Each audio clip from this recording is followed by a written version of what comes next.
My name is Diana and I'm 27 years old now. Looking back at my fractured childhood, it's hard to believe I've built such a stable life for myself. When I check my phone these days, I see messages from people who once threw me away like I meant nothing. My father took my brother, my mother took my sister, and I became the child nobody wanted. Just another case number in the state system. Their sudden desire to reconnect has reopened wounds I thought had long healed. Before I share my story, let me know where you're watching from in the comments. Hit that like and subscribe button if you've ever had to rebuild your life after someone walked away. I grew up in a small town called Oak Ridge in Pennsylvania, where everybody knew everyone else's business. From my earliest memories around age 4 until everything fell apart when I was 8, we seemed like any other American family struggling to get by, but managing to find happiness in small moments. My father James worked at the local manufacturing plant making automotive parts. He had rough, calloused hands that somehow became gentle when he'd ruffle my hair or push me on the backyard swing. My mother Samantha worked part-time at the public library, arranging books and reading stories to children during weekend programs. She always smelled like vanilla and paper, a combination that still makes me nostalgic whenever I walk into a bookstore. My older brother Ethan was 3 years my senior. He had our father's square jaw and competitive nature, always wanting to be first at everything. My little sister Lily came 2 years after me with our mother's delicate features and natural charm that made strangers stop to compliment her wherever we went. In those early years, we celebrated birthdays with homemade cakes and Christmas with modest presents wrapped in Sunday comics, because real wrapping paper was too expensive. Dad would take Ethan fishing at the creek behind our neighborhood, while Mum taught Lily and me how to press flowers between heavy books. On Saturdays, we'd sometimes pile into our blue station wagon for picnics at the state park, all 5 of us squeezed together on one blanket, eating sandwiches and drinking lemonade from a plastic pitcher. I remember one summer evening when fireflies dotted our backyard, like fallen stars. Dad caught one in his cupped hands to show us how it glowed between his fingers. Mum stood on the porch smiling, her arm resting on the railing. It's one of the few memories I have of them both seeming content in the same moment. But even then, there were signs I was too young to fully understand. Sometimes I'd wake up to hushed, angry voices from my parents' bedroom. The next morning, they'd move around each other in the kitchen, like strangers sharing an elevator, careful not to touch or make eye contact. Dad would slam the front door a little too hard when leaving for work, and Mum would scrub the breakfast dishes with unnecessary force.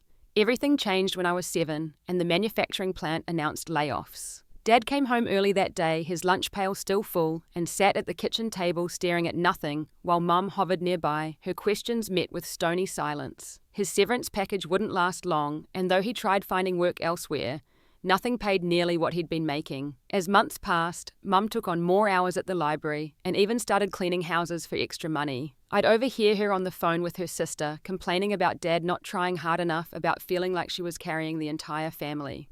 Meanwhile, Dad spent more time in the garage supposedly fixing things, but mostly just hiding away from Mum's disappointed looks. I tried my best to be good during this time. Being the middle child, I'd always been the peacekeeper. The one who helped without being asked, the one who didn't cause trouble. I'd wash dishes after dinner, help Lily with her homework, and make sure my room was spotless. Sometimes Dad would notice and call me his perfect little lady, but Mum was too exhausted most days to acknowledge anything. The last normal family gathering we had was Christmas when I was almost 8. Dad had finally found a job at a warehouse, though it paid less and required longer hours. Mum had prepared a special dinner with a small turkey and all the fixings. For a few hours, the tension lifted as we exchanged modest gifts and played board games in the living room. Dad and Mum even shared a brief kiss under the mistletoe that Ethan had taped to the doorway. I remember falling asleep that night, believing things might get better. 3 months later came my 8th birthday. Mum had baked a chocolate cake with strawberry filling my favourite, and invited a few of my friends from school. Everything was fine until Dad came home late, smelling of something sharp that made Mum's face harden instantly. They tried keeping their voices down, but soon they were shouting in the kitchen, while my friend sat uncomfortably in the living room.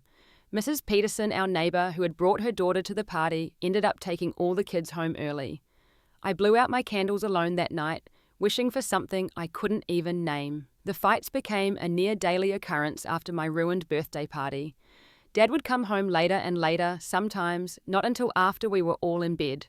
Mum stopped asking where he'd been. She'd simply take one look at him, press her lips together, and walk away. but the silence was worse than the shouting. One night, I crept downstairs for a glass of water and found Dad slumped at the kitchen table, an amber bottle in front of him. When he saw me, his eyes had trouble focusing. "Diana," he slurred. "Come here, sweetheart." I approached cautiously the cool tile floor beneath my bare feet. "You're a good girl, aren't you? Not like your mother, always judging, always thinking she's better than everyone." He took another swig from the bottle. "You won't grow up to be like that, will you?" I shook my head, not understanding but wanting to please him. That was the first night I realized Dad had a drinking problem. Though I didn't have the words for it then, I just knew something was wrong, something that made him smell different and talk strangely. As Dad's drinking increased, Mum retreated further emotionally, spending more time with Lily. They would go shopping together or visit the park while I stayed home with Ethan and Dad. Mum would brush Lily's hair in long, gentle strokes every night while telling her bedtime stories. She rarely came to tuck me in anymore. Dad, meanwhile, started taking Ethan to basketball games or teaching him how to change the oil in the car. Man stuff, he called it. I'd hover nearby hoping to be included, but Dad would wave me away. "This isn't for girls, Diana. Go help your mother." But Mum didn't want my help either. "Why can't you be more like Lily? Look how neatly she folds the laundry." She'd say. Though Lily was younger and her folded towels were actually crooked and messy, I became invisible, existing in the space between my parents' favoured children. The breaking point came on a Tuesday evening when I was still 8. Dad had been laid off from the warehouse job 2 weeks earlier but hadn't told Mum. She found out when a co-worker mentioned it at the grocery store. The fight that erupted when she confronted him was unlike anything before. "You've been pretending to go to work for 2 weeks, Mum screamed. "Where have you been going? Who have you been with?" "Don't act like you care now," Dad shouted back. "You've written me off months ago." Ethan, Lily and I huddled at the top of the stairs listening as years of resentment poured out of our parents. They brought up mistakes from before we were born, family members who had never supported their marriage. Dreams abandoned because of children and bills. "I can't do this anymore," Dad finally said, his voice suddenly quiet and cold. "I'm done." "Then go," Mum replied. "Just go." There was silence, and then heavy footsteps up the stairs. We scattered to our rooms, but Dad came directly to Ethan's door. "Pack some clothes," he told my brother. "We're leaving." Ethan looked confused but excited by the adventure. "Where are we going?" "My brother's place in Ohio, just for a while." Dad glanced at me standing in my doorway, then looked away quickly. "Hurry up!" I waited for him to tell me to pack too, but he didn't. I watched as he threw clothes into a duffel bag as he helped Ethan gather his favourite action figures and comics. Not once did he look at me again. Not once did he say I should come too. 30 minutes later, I stood in the driveway in my pajamas as Dad loaded bags into his pickup truck. Mum watched from the front doorway, arms crossed tightly across her chest. "Dad," I called as he helped Ethan into the passenger seat. "When will you come back?" He paused his hand on the truck door. "I don't know, sweetheart. Soon." It was the last thing he ever said to me. The truck pulled away, taillights disappearing around the corner, taking my father and brother with them. Mum broke down after they left. For days, she barely got out of bed, calling in sick to work and leaving Lily and me to fend for ourselves. I made sandwiches for lunch and poured cereal for breakfast. I helped Lily brush her teeth and get dressed for school, all while Mum stared at the ceiling or cried into her pillow. When she finally emerged from her bedroom almost a week later, she looked at me with red-rimmed eyes and said, "You look just like him, you know. Same eyes, same stubborn chin." From then on, every time she looked at me, I could feel her seeing my father instead. Every time I spoke, I could sense her hearing his voice. I became the physical embodiment of her pain and anger.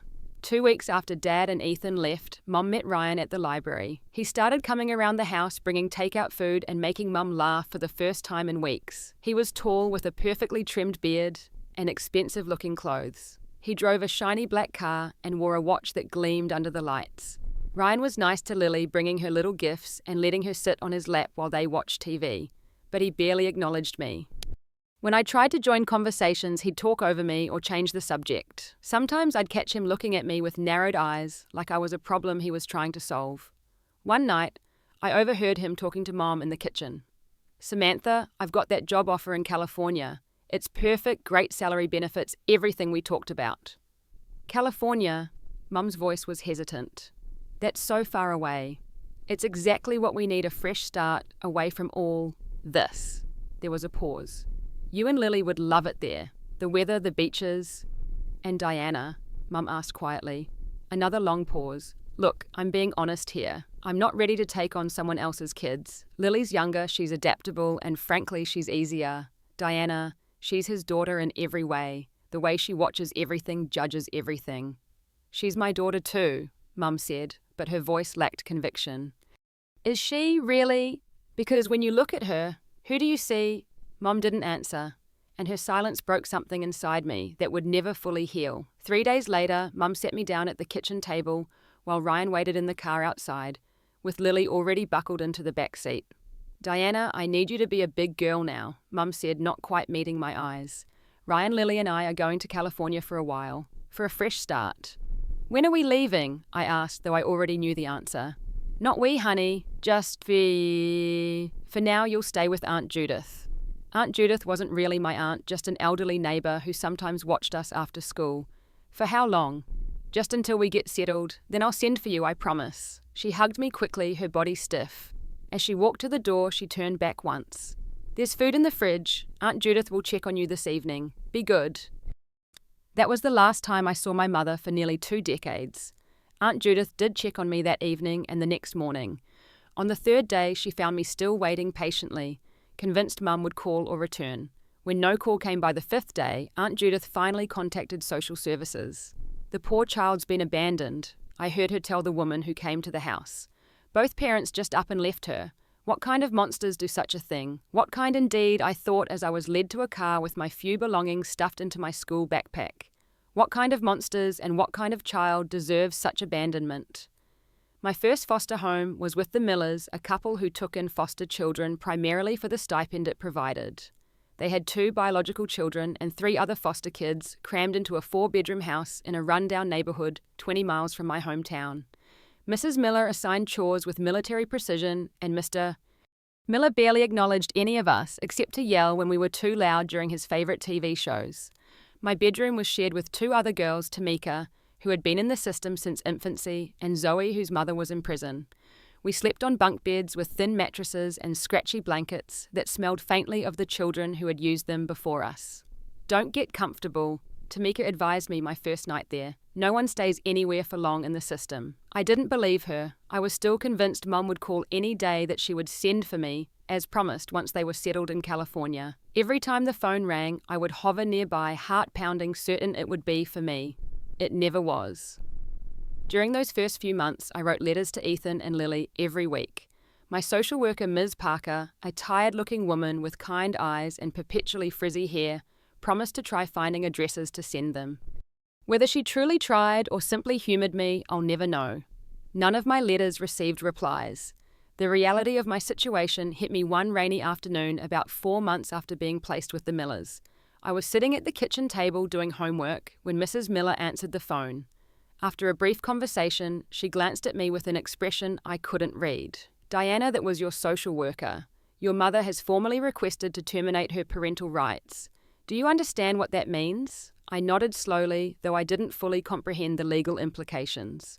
What I understood with perfect clarity was that my mother had officially thrown me away. Whatever promise she'd made about sending for me had been a lie. As predicted by Tamika, I didn't stay with the Millers long. When Mrs. Miller became pregnant with their 3rd biological child, they decided to take a break from fostering. Miss Parker came to collect me on a Saturday morning, explaining I'd be placed with a new family called the Brants. The Brant household was worse. Mr. Brant worked nights and slept during the day, meaning we had to be virtually silent for half the day. Mrs. Brant clearly resented having another mouth to feed, though the foster care payments surely exceeded whatever she spent on the meagre meals she provided. I started having trouble at school during this time. My grades dropped. I stopped raising my hand in class. At recess, I sat alone on a bench watching other children play games I was never invited to join. When a teacher asked why I was so withdrawn, I simply shrugged. What could I say? That I was the unwanted child, that my entire family had decided I wasn't worth keeping. The bullying started in my 3rd foster home with the Thompsons. Word somehow got out that I was a foster kid, and some classmates decided this made me a perfect target. Where's your real mum? A girl named Jessica would taunt during lunch. Did she give you away because you're ugly? I endured the teasing silently until one day Jessica followed me into the bathroom, continuing her verbal assault while I tried to ignore her. "I heard foster kids are only taken in for the money," she said, blocking my path to the door. "No one actually wants them." Something snapped inside me. I shoved her hard against the bathroom wall, my hands trembling with rage. "Shut up. You don't know anything." A teacher found us. Moments later, Jessica crying theatrical tears and me standing rigid with fury. I was sent to the principal's office, then given 3 days of detention. No one asked for my side of the story. No one ever did. The incident marked a turning point. I began acting out more frequently, talking back to teachers, refusing to do homework, picking fights with other foster children in the home. Part of me knew I was only confirming what everyone seemed to think about kids like me, but another part took bitter satisfaction in meeting their low expectations. The worst placement came when I was 10. The Harrises had 3 biological children who were treated like royalty, while the 2 foster children, myself and a younger boy named Marcus, were clearly second-class citizens. Mrs. Harris would buy ice cream for her children, but claimed there wasn't enough money in the budget for Marcus and me. Her children had new school clothes, while we wore ill-fitting donations from the church charity bin. One afternoon, I overheard Mrs. Harris on the phone with a friend. "The foster girl is just so difficult. There's clearly something wrong with her. I mean, why else would both her parents abandon her? There must be something fundamentally unlovable there." That night, I wet the bed for the first time since I was 4 years old. Instead of helping me, Mrs. Harris made me strip the sheets myself and then sleep on the bare plastic mattress cover as punishment. "Maybe this will teach you to be more careful," she said. Though we both knew the accident wasn't deliberate. By this point, I'd lost track of how long it had been since I'd seen my family. Ms. Parker brought news occasionally she'd located my father and brother in Cleveland, but my father had refused contact. There was no information about my mother and sister in California. The trail had gone cold. When I turned 11, Ms. Parker sat me down for a serious conversation. "Diana, I won't sugarcoat this. You've been through 5 foster homes in 3 years. Your behavioural reports are getting worse, not better. If this pattern continues, you'll end up in a group home, and I don't want that for you." I stared at my shoes, saying nothing. "I'm trying to find a more permanent placement for you, maybe with a family experienced in dealing with trauma. But you need to meet me halfway. Can you try?"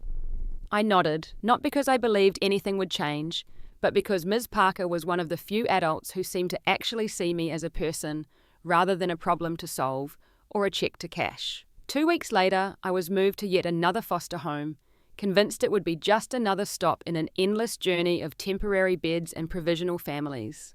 I couldn't have known then that I was about to meet the people who would help me rebuild my shattered sense of self.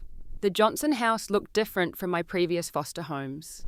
It wasn't particularly large or fancy, but it had colourful flower boxes beneath the windows, wind chimes hanging from the porch ceiling, and a handmade welcome sign by the front door. Mr. Johnson, a tall black man with glasses and a warm smile, carried my suitcase inside, while Mrs. Johnson showed me to my room. "This is your space now, Diana," she said, opening the door to reveal walls painted a soft yellow. "We can change the colour if you'd prefer something else." I was suspicious of this kindness, waiting for the catch. In my experience, foster parents who started out nice usually revealed their true colours within days. "How many other foster kids are here?" I asked, looking for signs of other children. "Just you right now," Mrs. Johnson replied. "We prefer to focus on one child at a time." This was unusual in my experience. Most foster homes packed in as many kids as regulations allowed to maximise the payments received. During dinner that first night, I learned that Mr. Johnson taught high school math and Mrs. Johnson was a child psychologist who worked part-time at a community clinic. They had no biological children, though they'd fostered 8 children over the past decade, most of whom still kept in touch. "We believe every child deserves stability and respect," Mr. Johnson explained while serving homemade lasagna, not the boxed macaroni and cheese or frozen dinners I was accustomed to in foster homes. "Our house has rules, but they're reasonable, and we'll always explain the why behind them." I didn't believe them, of course. I'd heard similar promises before. So I waited for the facade to crack for the moment when they'd reveal that I was a burden, an obligation, or worse, fundamentally unlovable, as Mrs. Harris had claimed. My first few weeks with the Johnsons were marked by my deliberate testing of boundaries. I refused to do homework. I forgot chores. I answered questions with monosyllabic grunts. I stayed in my room during family movie nights. I waited for them to lose patience to threaten sending me back to confirm what I already knew about myself. But they didn't. When I skipped homework, Mr. Johnson would sit with me patiently explaining concepts until I grudgingly completed the assignments. When I forgot chores, Mrs. Johnson would simply say, "I noticed the dishes aren't done. Can you take care of that before bedtime, please?" No yelling, no punishments, just consistent expectations delivered with respect. One evening, about a month into my stay, I deliberately broke a vase, one that looked expensive and meaningful. I wanted to prove they were just like everyone else, that their kindness had limits. Mrs. Johnson found me standing amid the shattered pieces, defiance written across my face. She assessed the situation quietly. "Are you hurt?" she asked first. I shook my head. "Were you angry about something when this happened?" The question startled me. Previous foster parents would have immediately assumed malicious intent or carelessness. None had ever asked about my emotional state. "That vase was from our trip to Mexico," she said, kneeling to pick up the larger pieces. "It meant a lot to me." "Aren't you going to punish me?" I demanded, needing the validation of their rejection, Mrs. Johnson looked up at me, her eyes gentle but serious. "Diana, I think you're punishing yourself enough already. But yes, there are consequences. You'll need to use your allowance to buy a replacement. Not because we value things over people, but because actions have outcomes in the real world. And I think you know that already." Something about her response, the lack of anger, the acknowledgement of my feelings while still holding me accountable, broke through a tiny corner of the wall I'd built around myself. That night, I cried for the first time since being abandoned, silent tears soaking my pillow as I mourned not just my lost family, but the years I'd spent convinced I deserved to lose them. With Mrs. Johnson's background in child psychology, she recognized the signs of abandonment trauma and arranged for me to see a therapist named Dr. Lydia. Initially, I refused to speak during sessions, sitting in stubborn silence for the entire hour. Dr. B. Lydia was patient, using the time to draw or play simple card games, while occasionally commenting on general topics like school or books. By our fourth session, I finally spoke. "My whole family threw me away," I said abruptly while Dr. Lydia was shuffling cards. "My dad took my brother, my mum took my sister, and nobody wanted me. What does that say about me?" Dr. Lydia set the cards down. "That says nothing about you, Diana, but it says a lot about the adults who were supposed to care for you." It was the first time anyone had suggested that the fault lay with my parents rather than with me. The concept was so foreign, so contrary to everything I'd come to believe, that I initially rejected it. But Dr. Lydia and the Johnsons were consistent in their message. I had not been abandoned because I was unworthy of love. I had been abandoned because the adults in my life had failed in their responsibilities. School remained challenging, but with Mr. Johnson's help, I slowly improved academically. By 7th grade, I was even making the honor roll occasionally. Social relationships were harder. Years of instability had left me wary of forming attachments, convinced that everyone would eventually leave. Then I met Taylor in middle school, a confident girl with brightly coloured barrettes who sat next to me in English class. When the teacher assigned partner work, Taylor turned to me immediately. "Want to work together? Everyone says you're really good at analysing stories." I was startled by both the invitation and the compliment. I nodded cautiously, and somehow that partnered assignment turned into lunch together, which eventually became regular hangouts at each other's homes. The Johnsons welcomed Taylor warmly, never treating her visits as an imposition the way some of my previous foster parents would have. Taylor knew I was in foster care. I'd told her hesitantly, prepared for rejection. Instead, she'd shrugged and said, "That just means your family situation is complicated. Whose isn't in some way?" Her casual acceptance was a revelation. Maybe I wasn't defined solely by my status as an abandoned child. Maybe I could be other things too, a friend, a student, a person with interests and abilities. During 8th grade English class, we were assigned to write personal narratives. While other students wrote about family vacations or sports victories, I found myself pouring my experiences into a raw, honest account of life in the foster care system. The teacher, Ms. Rivera, asked to speak with me after turning in my paper. "Diana, this is powerful writing," she said, holding my essay. "You have a genuine talent for expressing difficult emotions. Have you considered joining the school literary magazine? Writing became my sanctuary. Through words, I could process feelings too complicated for speech." I filled journals with stories, poems and reflections, gradually making sense of my fractured history. High school brought new challenges, but also opportunities. I joined the newspaper staff, found satisfaction in advanced English classes, and maintained my friendship with Taylor, despite our different extracurricular interests. The Johnsons attended every school event, something that initially embarrassed me, but eventually became a source of quiet pride.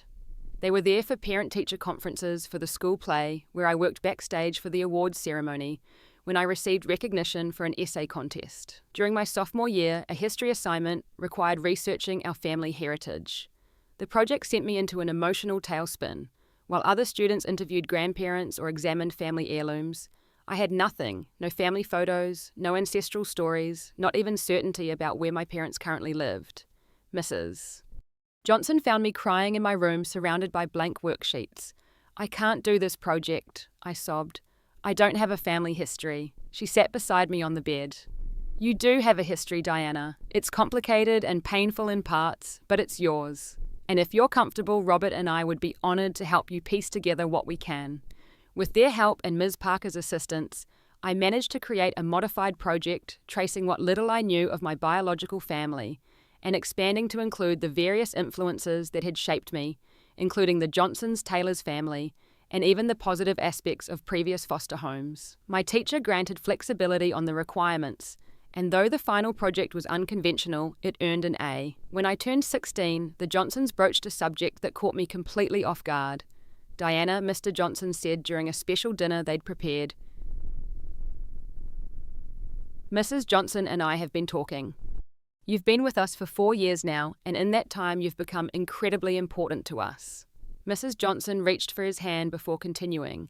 "We wanted to know how you would feel if we pursued legally adopting you." The question left me speechless. Part of me, the wounded child who still longed for belonging, wanted to say yes immediately, but another part hesitated. Adoption felt like a final door closing on my biological family, an admission that they were truly never coming back for me. I don't know," I stammered. "Can I think about it?" "Of course," Mrs. Johnson said. "This is entirely your decision. We just want you to know that we consider you family, already papers or not." I spent weeks contemplating their offer, discussing it with Dr. Lydia in therapy sessions. She helped me understand that accepting a new family didn't erase my history or betray my biological parents. It was simply acknowledging the reality that had already existed for years. Ultimately, I decided against formal adoption, not because I didn't love the Johnsons, but because at 16, with only 2 years, until legal adulthood, it felt symbolic rather than necessary. I explained this to them, afraid they would be hurt. "We understand completely," Mr. Johnson said. "You'll always have a place with us, adoption papers or not." True to their word, they continued providing the stability and support I'd never known before. With their encouragement, I applied for colleges during my senior year, focusing on schools that offered good financial aid and scholarships for students from foster care. I graduated high school with honours, the Johnsons cheering loudly from the audience as I crossed the stage to receive my diploma. Ms. Parker attended my graduation party bringing a card, signed by the various social workers who had known me through the years. "You've beaten the odds, Diana," she told me. Less than 3% of foster youth graduate with honours and go on to 4-year colleges. You should be incredibly proud. I was proud, but I also recognised that my success wasn't solely my own achievement. It belonged partly to the Johnsons, who had shown me what family could and should be. It belonged to Taylor, who had offered friendship when I needed it most. It belonged to teachers who had seen potential in me, and to Dr. Lydia, who had helped me understand that my past didn't have to determine my future. As I prepared to leave for college that August, Mrs. Johnson helped me pack while Mr. Johnson loaded the car. The room that had been mine for 6 years was now filled with boxes containing the life I had built from nothing. "You know this will always be your home, right?" Mrs. Johnson said as she folded my favourite sweater. "Holidays, summers, any time you need a place to come back to." "I know," I replied, and for the first time in my life, I truly believed it. College was both terrifying and liberating. My scholarship covered tuition and housing at State University, located about 3 hours from the Johnsons' home. I moved into a dormitory with a roommate named Alyssa, who came from a large, close-knit family and seemed bewildered by my lack of one. "So where do you go for Thanksgiving?" she asked innocently during our first week together. "Split time between your mom and dad's houses." I had become more comfortable discussing my background by then. Actually, I spent most of my childhood in foster care. I usually go back to my last foster family for breaks. They're the closest thing to parents I have. Alyssa's expression shifted from curiosity to pity, a look I'd grown to hate. "I'm so sorry, I had no idea." "Don't be sorry," I said firmly. "It's just my situation. Everyone has their own story." Despite the occasional awkward conversation, I adjusted well to college life. The structure of classes and assignments was comforting after years of educational disruption. I declared a social work major during my sophomore year, inspired partly by Ms. Parker and other professionals who had guided me through the system. My part-time job at the campus bookstore helped supplement my scholarship and provided spending money. Unlike many of my classmates who received regular care packages and financial support from home, I was entirely self-sufficient, something that brought both pride and occasional resentment on difficult days. During holiday breaks when the dorms closed, I returned to the Johnsons' home as promised. They kept my room exactly as I'd left it, and those visits became anchoring points in my increasingly independent life. We would watch holiday movies, bake cookies, and share stories about our respective experiences since we'd last been together. "You seem different," Mrs. Johnson observed during my sophomore year winter break. "More confident." "I'm figuring things out," I admitted. "It's easier when I don't have to explain my background to people all the time. At college, I can just be Diana, not the foster kid." My junior year brought an important internship opportunity with a non-profit organization called Bridge the Gap, which provided support services for teenagers aging out of the foster care system. The work was emotionally challenging but deeply fulfilling. Many of the teens reminded me of myself, angry, suspicious, convinced of their unworthiness. I found I could connect with them in ways some of my colleagues couldn't, sharing enough of my experience to establish credibility without making it about my story rather than theirs. That same year, I met Julian in a psychology elective course.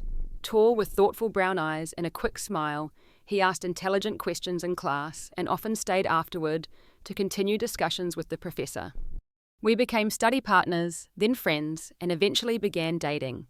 Julian was patient with my trust issues, never pushing for more emotional intimacy than I could offer. When I finally shared my full history with him over coffee at an off-campus cafe, he listened without interruption. "Thank you for telling me," he said when I finished. "It helps me understand some things about you." "Like why I get weird about making plans too far in advance?" I asked, trying to lighten the mood.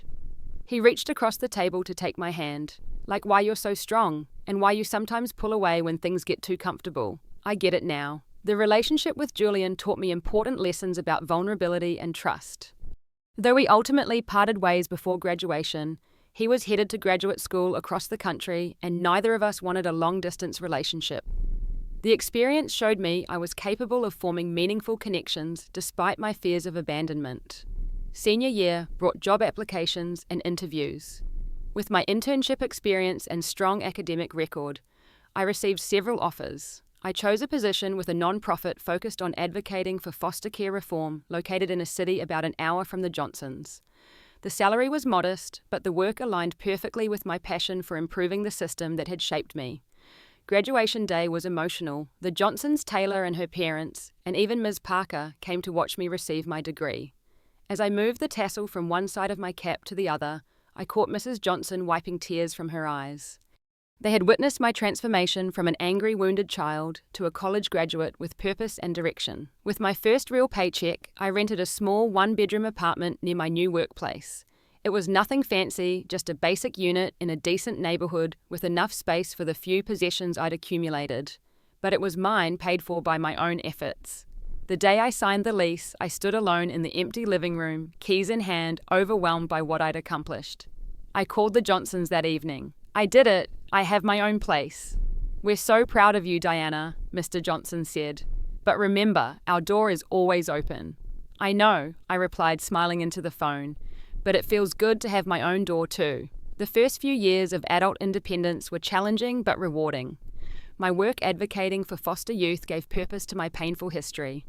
I continued therapy with a new counselor, working through lingering abandonment issues that sometimes sabotaged relationships or triggered anxiety during major life transitions. As I approached my mid-20s, I occasionally wondered about my biological family. Where were they now? Did they ever think about me? Had they changed? On impulse. One evening, I conducted an online search for my father and brother, but the limited information, I found an old address in Cleveland, A possible job listing left me feeling hollow rather than satisfied. I decided then to focus on building my future, rather than excavating a past that had already taken too much from me. By 26, I had been promoted to program director at the nonprofit overseeing initiatives designed to support foster youth transitioning to adulthood. My apartment now felt like a true home, decorated with second-hand furniture. I'd refinished myself, walls adorned with framed photos of the people who had become my chosen family, the Johnsons Taylor and her husband colleagues, who had become friends. I had created stability from chaos, belonging from abandonment. I had learned to stop waiting for the people who had left me to return. I had stopped defining myself by their absence. I was no longer the unwanted child, I was simply Diana, complex and whole, shaped by but not limited to my history. Or so I thought, until the message that would reopen every wound I thought had finally healed.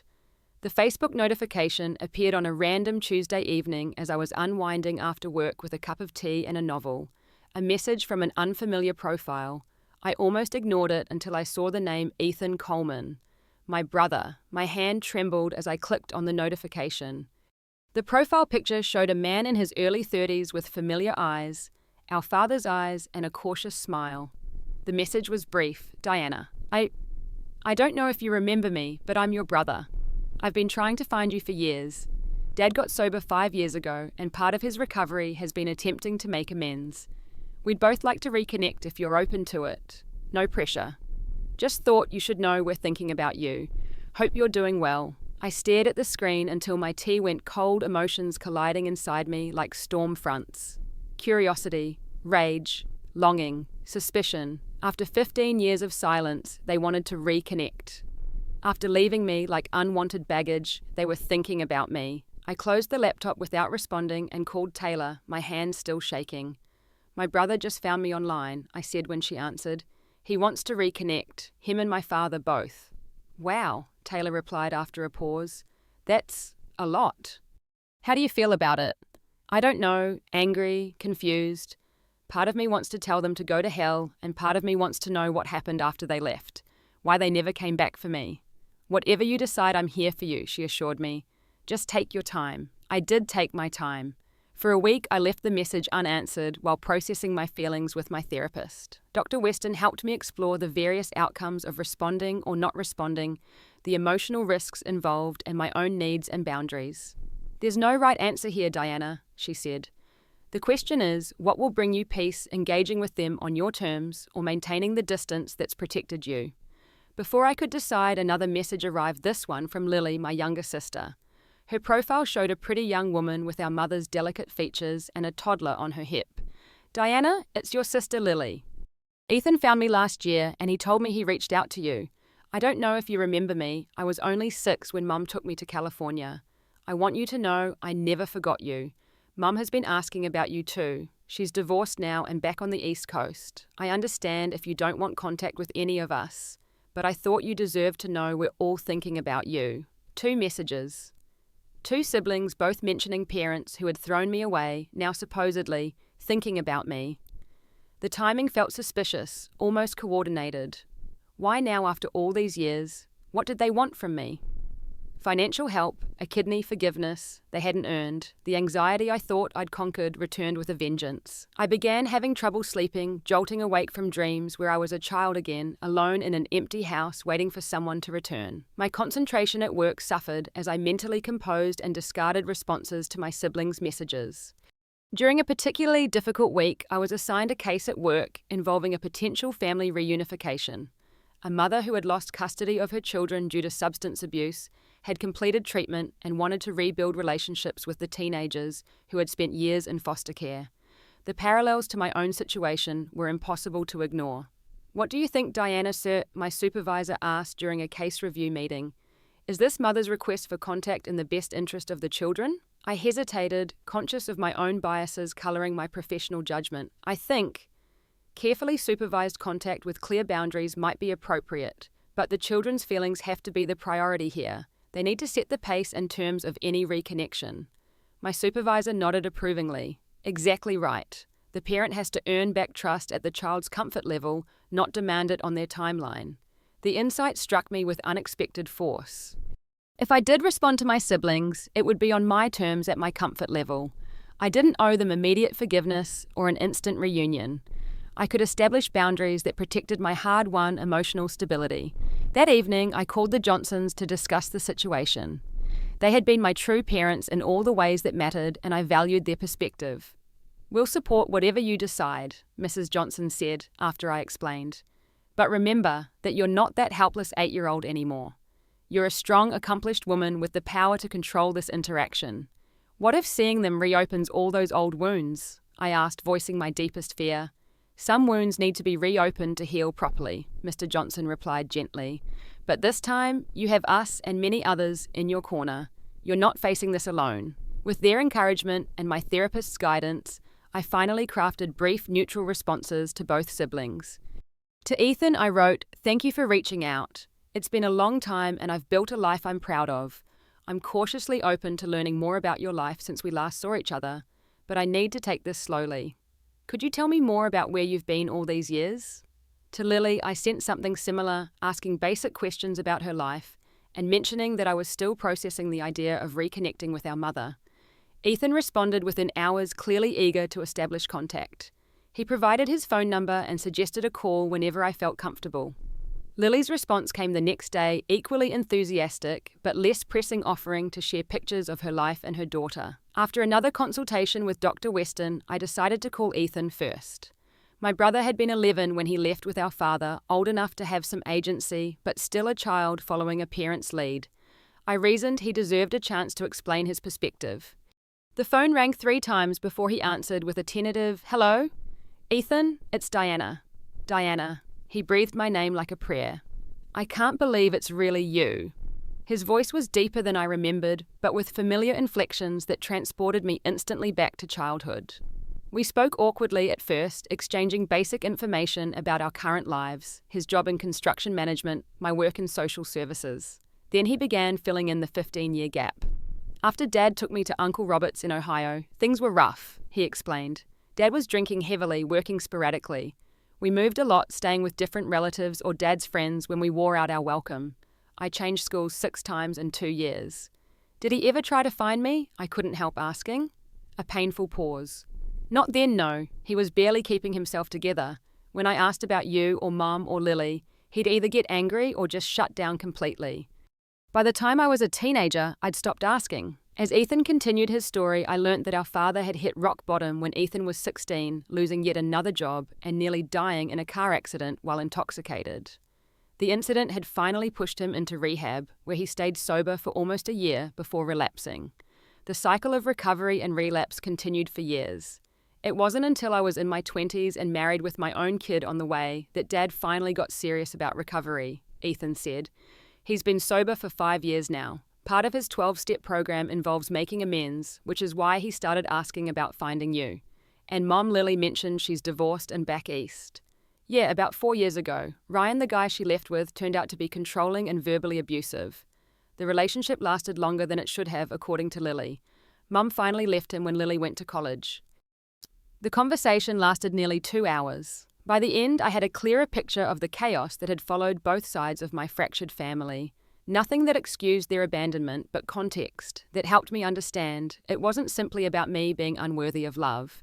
My parents had been deeply flawed people who made terrible decisions while struggling with their own demons. "They both want to see you," Ethan said before we ended the call. "Dad especially has a lot he wants to say to you, but everyone understands if you're not ready." "I need to think about it," I replied honestly. "This is a lot to process." "Of course. Take all the time you need. I'm just grateful you were willing to talk to me at all." After the call, I sat in silence for a long time, emotions swirling. Part of me wanted to reject any further contact to protect the life I'd built without them. But another part recognized that fully healing might require confronting the people who had caused the initial wound. Over the next few weeks, I exchanged several more calls with Ethan and began text conversations with Lily. She sent photos of her daughter, my 4-year-old niece Sophia, who had the family eyes we'd all inherited. Lily shared more details about life with our mother in California, the instability, the series of Ryan's failed business ventures, the gradual erosion of our mother's spirit under his criticism. "She tried calling about you for the first few years," Lily told me during our first phone conversation, "but the social workers wouldn't give her information since she'd terminated her rights. Eventually, she convinced herself you were better off without her, that you'd been adopted by a good family who could give you everything she couldn't. That's a convenient narrative, I replied, unable to keep the bitterness from my voice. The reality was years of foster homes and wondering why I wasn't good enough to keep. I know, Lily said softly. I'm not defending her. I'm just telling you what she told herself to live with what she did. By my 28th birthday, I had established regular contact with both siblings, but still hesitated about seeing our parents. My therapist suggested writing letters I would never send, uncensored expressions of my feelings that might help clarify what I wanted to say if I did meet them. The exercise proved cathartic, pages of anger and hurt flowing onto paper and releasing some of the pressure I'd carried for decades. Finally, 3 months after Ethan's initial message, I agreed to a meeting. We would gather at a restaurant halfway between my city and theirs, neutral territory, where I could leave if things became too overwhelming. Dr. Weston helped me prepare emotionally, and both Taylor and Mrs. Johnson offered to accompany me for support. I declined, knowing this was something I needed to face alone. The week before the scheduled meeting, I carefully selected my outfit, professional, confident, a visual statement that I had succeeded despite their abandonment. I rehearsed what I would say, prepared answers to likely questions, and established firm boundaries in my mind about personal information I would not share. The day arrived with a strange sense of unreality. I was about to see the people whose absence had defined so much of my life. Whatever happened next would be on my terms, not theirs. The abandoned child had grown into a woman capable of protecting herself, capable of deciding who deserved a place in her carefully constructed life. I arrived at the restaurant 15 minutes early, choosing a table with a clear view of the entrance and easy access to the exit. My heart pounded as I watched the door, wondering if I would recognize the faces I hadn't seen in nearly 2 decades. Wondering if after everything they would recognize me. The restaurant I'd chosen was upscale enough to feel formal, but public enough to discourage dramatic scenes. I sipped water, checking my watch every few minutes as the appointed time approached. At exactly 1:00 p.m, Ethan walked through the door.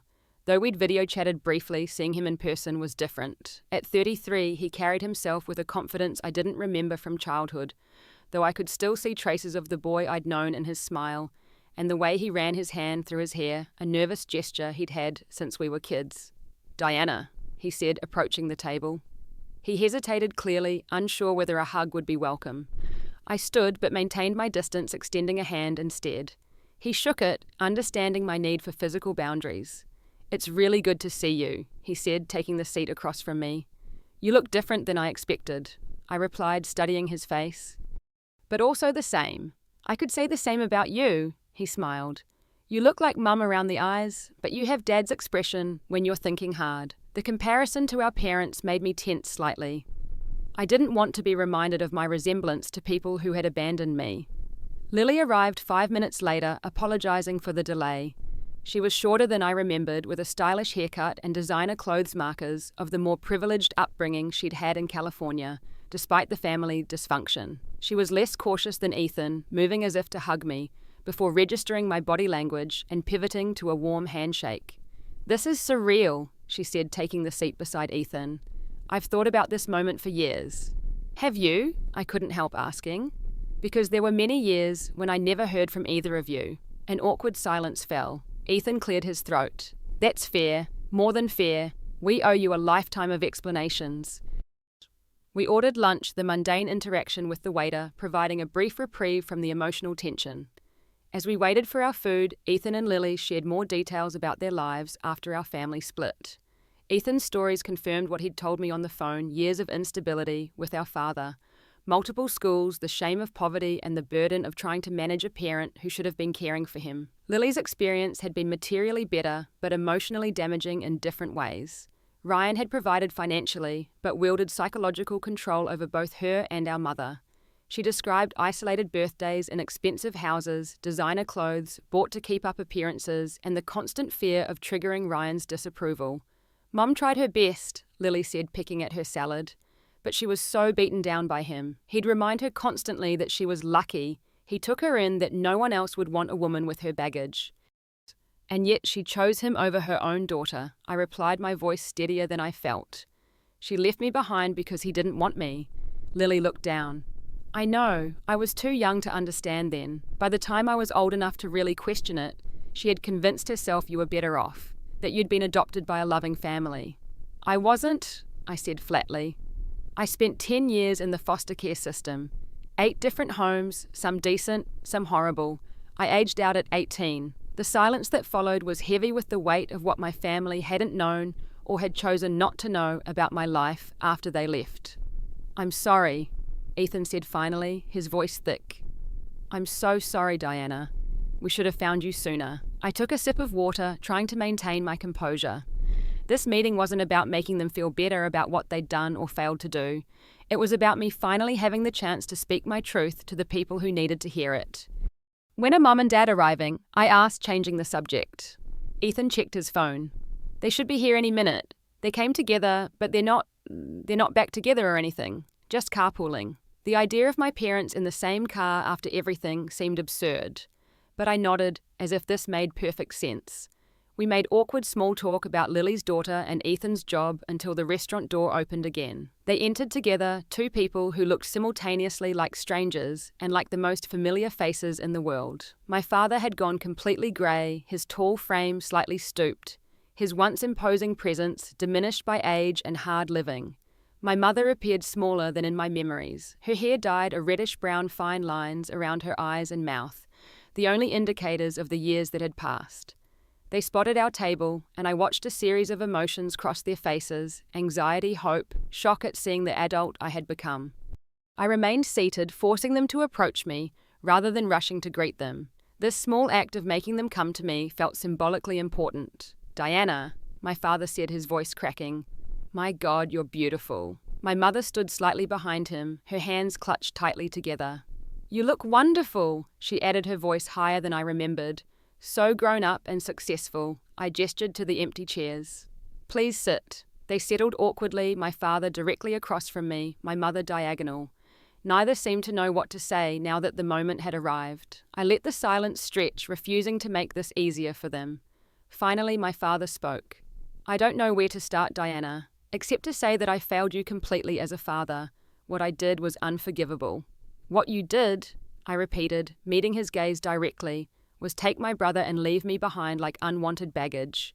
You never called, never wrote, never checked to see if I was safe or alive or happy. He flinched as if I'd slapped him. There's no excuse. I was lost in alcoholism and selfishness. I told myself Ethan needed me more because he was a boy that your mother would send for you both. Lies to make myself feel better about abandoning my own child.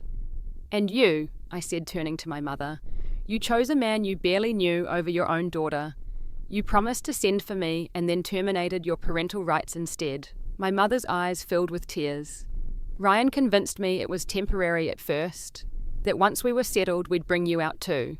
But he never intended, and I was too weak to stand up to him. By the time I realized what I'd done, the social workers said it was too late, that you were in the system and I had no rights anymore. You could have found a way if you'd really wanted to, I said quietly.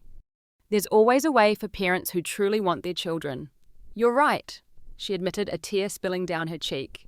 I failed you in every way possible. We sat in silence for a moment, the weight of 2 decades of absence hanging between us. Then my father reached into his jacket pocket and pulled out an envelope.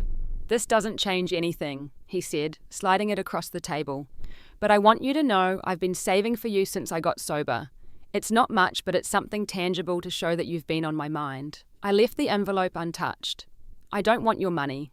Please, he insisted. Use it for your future or donate it if you prefer. It's not about buying forgiveness, it's just the only concrete thing I can offer besides words. I still didn't touch the envelope, but changed the subject. I have some things I need to say to both of you. I've been preparing for this moment for a long time. Again, they nodded, both looking apprehensive but resigned. When you left me, I was 8 years old. I believed there was something fundamentally wrong with me, something that made me unlovable, unworthy of being kept, when both of you chose to take my siblings instead.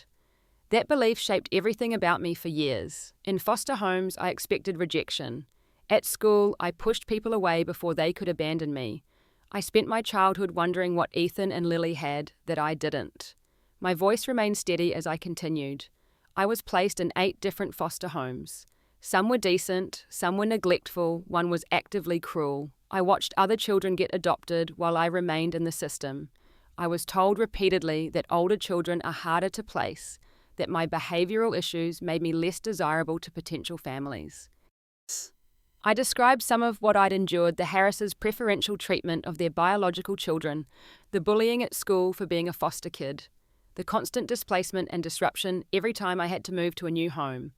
With clinical detachment, I explained how their abandonment had affected every aspect of my development. The Johnsons took me in when I was 12, I continued. They were the first adults who made me feel worthy of care and respect. They attended every school event, helped me apply for college, kept my room ready whenever I came home for breaks. They are my real parents in every way that matters. My mother flinched at this, but I pressed on. I worked my way through college with scholarships and part-time jobs. No one sent me care packages or paid my phone bill or bought me new clothes for interviews. I did it all myself with the Johnsons' emotional support. I now have a career helping foster youth like I was trying to reform the system I grew up in. I paused, making eye contact with each of them. I'm not telling you this to make you feel guilty, though you should feel guilty. I'm telling you because you need to understand what your choices cost me and what I've built despite those choices. My father wiped his eyes with a napkin. You're remarkable, Diana. You deserved so much better than what we gave you. Yes, I agreed simply. I did. Can you ever forgive us? My mother asked, her voice barely above a whisper. I considered the question carefully. Forgiveness is a process, not a moment. I'm working on forgiving you both, not for your benefit, but for my own peace. But forgiveness doesn't automatically mean you get to be part of my life now. That has to be earned, and it starts with respecting my boundaries. Whatever you need, my father said immediately. Whatever terms you set. I'm willing to have limited contact going forward, I said, having thought this through extensively with my therapist. Phone calls, occasional visits in public places like this. I'm open to building relationships with Ethan and Lily, but I need you both to understand that I have a complete life and family of my own creation. I'm not the missing piece that will make you feel better about the past. They both nodded, seeming grateful for even this measured openness to contact. There's one more thing, I said, turning specifically to my mother. I need to understand why you formally terminated your parental rights. You could have left me in foster care temporarily while getting settled. Termination was final.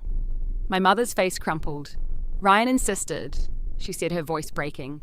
He said if I was serious about our future together, I needed to cut ties completely with my past. He presented it as a clean break that would be better for everyone. I was dependent on him financially, emotionally. I was afraid of being alone. So you chose him, I concluded, and made it official. She couldn't meet my eyes. Yes, it's the biggest regret of my life. As the meal concluded, we established tentative plans for future contact emails and occasional phone calls to start with the possibility of more regular interaction if things went well. I made it clear that I would initiate any further in-person meetings when and if I felt ready. When we parted outside the restaurant, my father tried once more to give me the envelope. I finally took it, not because I wanted or needed his money, but because refusing it seemed to require more emotional energy than accepting it. That evening in my apartment, I opened the envelope. Inside was a cashier's check for $25,000 and a handwritten note, Deanna, I know no amount of money can make up for what I took from you. This is simply my way of acknowledging that I should have been supporting you all these years. Use it for something that brings you joy or put it toward your future.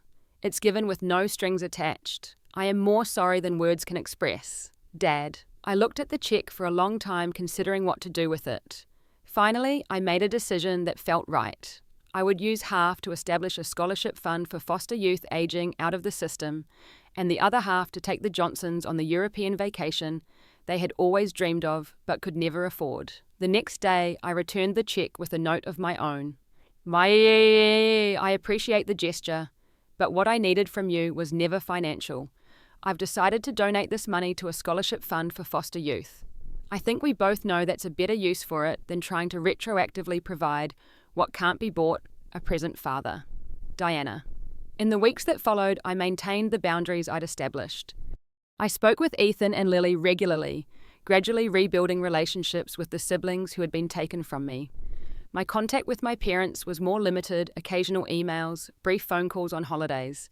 I never called them Mum and Dad. Those titles belong to the Johnsons now. 1 year after our reunion, I found myself in a very different place emotionally. The anger that had fueled me for so long had largely dissipated, replaced by a complex but peaceful acceptance of my history. I had confronted my abandonment, directly faced the people who had caused it, and emerged stronger for having done so. I started a support group at my non-profit for adults who had grown up in foster care, creating a space where others could process similar histories of family disruption and institutional raising. The work became deeply fulfilling, transforming my personal pain into a force for positive change in others' lives. My relationships with my biological family settled into a pattern. I could accept meaningful connections with my siblings, cordial but distant interactions with my parents.